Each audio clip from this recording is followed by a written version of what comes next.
Good, well thank you all for coming. I'm going to start with two photos if our machine works. There it is, brilliant, fantastic, no problem in the first thing. So, I'm going to show you two. The first one there really is just to prove that I once did have ginger hair and that the youth services that I've run haven't completely turned me grey yet.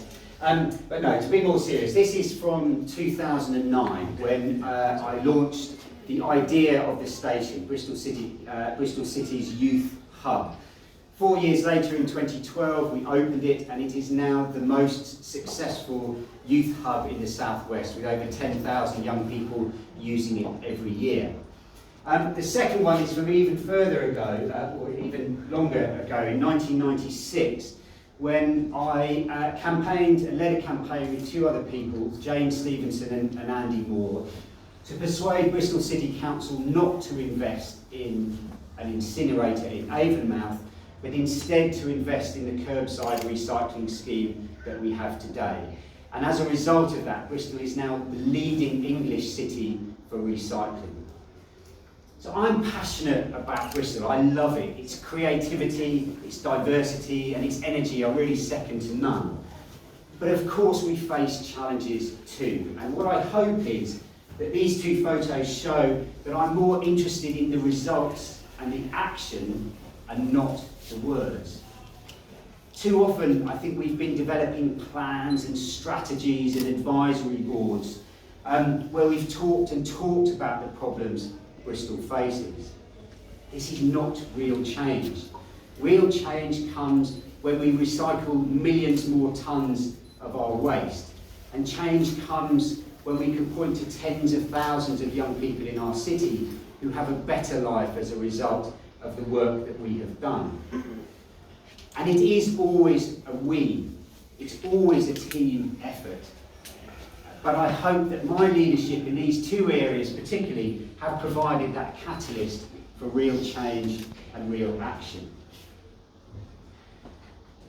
In a few weeks' time, we will launch our full manifesto, and it is a manifesto for action.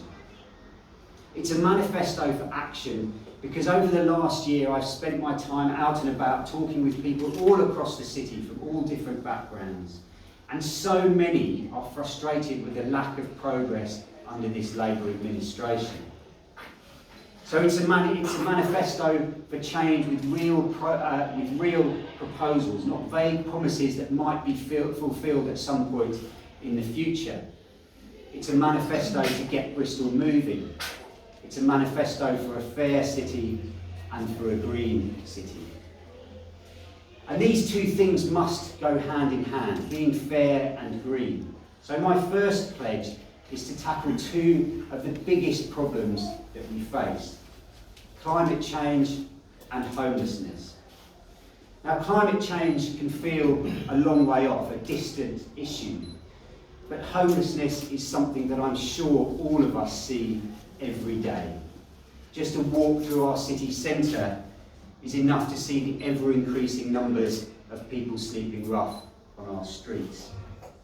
So I'm going to tell you a couple of stories of people that I've worked with and met, both in my working life at Creative Youth Network, but also through my time as candidate for mayor. The first is Sean, a young man, 18 years old, that we met doing outreach work in Castle Park. He had arrived from an abusive home in Devon with no friends and nowhere to stay. He slept rough for a few nights until we persuaded him to come to the station, where we found him emergency accommodation. The council then put him up in a bed and breakfast, but it took 6 months to find temporary accommodation for him. And then just as we thought things were getting better, the temporary accommodation, and he moved into a private landlord twice over an 18-month period, he was moved on. The landlord sold up, and so he had to move to different parts of the city, pulling up the roots that he'd started to put down, having to make new friends and get a new job. His road to recovery was bumpy enough as it is, but it was made more difficult by the lack of a stable place to call home. The second is a retired couple who I met last year, Joan and Mike. By the way, these are not obviously real names of the people. They've worked all of their lives, but they fell on hard times because of a pension scam, and they're now having to rent in the private sector. And over the last 5 years, they've been moved 3 times because landlords have sold up or increased their rent. That means that sometimes their grandchildren can't come to stay because they're moving. And their future is still uncertain as they get older and will need more help and more adaptations in their home. The home that they're in now is poorly insulated, their bills are really high, and the house is still cold. Their landlord is not investing in the insulation or energy efficiency they need. And behind those 2 stories are another 13,000 people on the council waiting list, and many more vulnerable homes. I was shocked when I met with Housing Association chief execs the other day to learn that 1,000 children were in bed and breakfast over Christmas last year. This is not okay. This is not okay in Bristol in the 21st century. It's not okay that young people like Sean must spend 2 years being shuffled around before they can begin to find a community and a home to belong to. It's not okay that people like Joan and Mike must spend so much of their money on a drafty home. And whilst we can blame national government and the Conservative Party for universal credit, the right to buy, funding cuts, that doesn't abdicate our responsibility as a council to do something about it. I went out a few weeks ago with a chap called Nassim Talukta and his team who run the aptly named charity Feed the Homeless. We took hot drinks and a warm meal to those who were sleeping rough on a Friday night.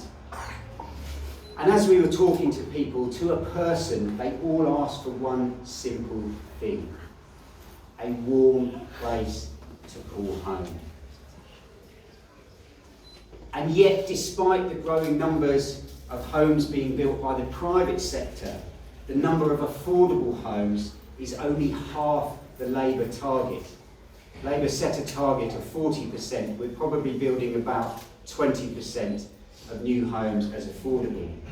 And the number of council homes built in the last 5 years is 150. So no wonder there is a problem.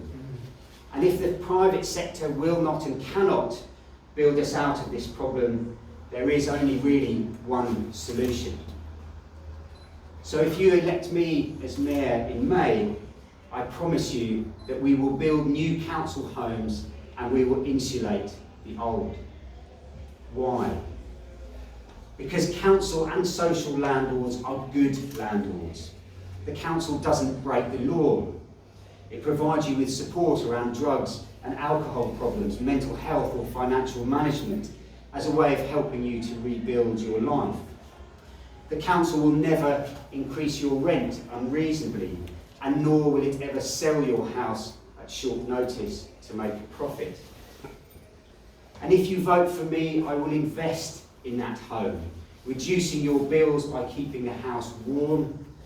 And in fact, a council house is a home you have for life, for as long as you need it. A place to call home, a place to build a life for you and your family. So whilst we will continue to support the private sector to build 2,000 homes each year, demanding as many affordable homes as possible, we are going to invest more. So, by 2030, we will build 2,000 new council homes to give people like Sean a future to believe in.